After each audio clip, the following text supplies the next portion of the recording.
Conjugaison, le passé simple. Le passé simple est un temps peu utilisé à l'oral. On l'utilise surtout à l'écrit. Donc on le prononce rarement. De plus, quand on l'utilise souvent aux troisième personne du pluriel et du singulier. C'est un temps du passé qui exprime des actions soudaines et souvent brèves. Il est souvent employé avec l'imparfait.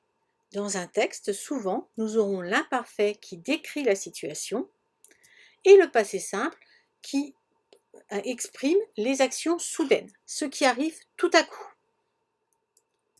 Prenons ce texte. Autrefois, dans les bois, vivait une jeune fille un peu sauvage. Elle était très heureuse, mais un jour, elle fit une rencontre et sa vie changea. Les verbes vivait et était décrivent la situation. Nous parlons d'une fille qui vit dans les bois et qui est très heureuse comme cela. Les verbes fit et changea sont des verbes qui prouvent que quelque chose change soudain dans sa vie. Elle fait une rencontre, c'est une action, et la suite change. Donc, c'est du passé simple. Alors, comment former le passé simple?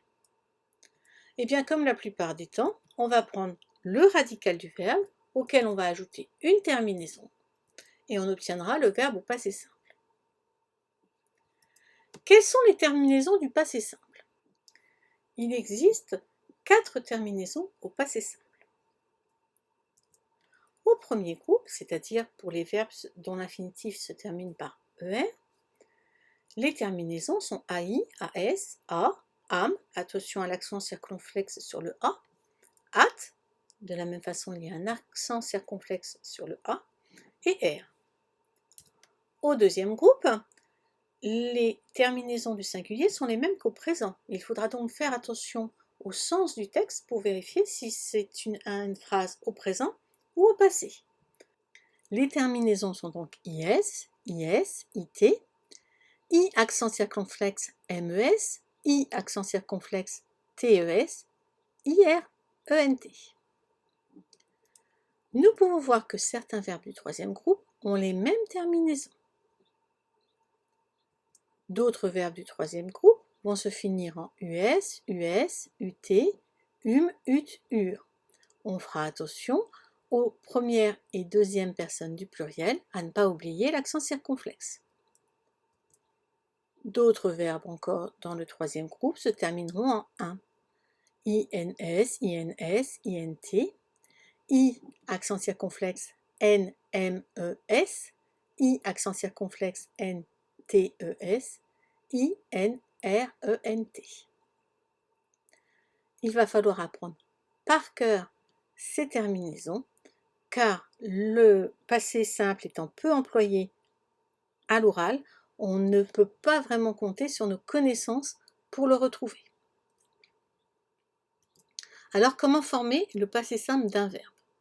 Prenons par exemple le verbe chanter à la troisième personne du singulier pour elle.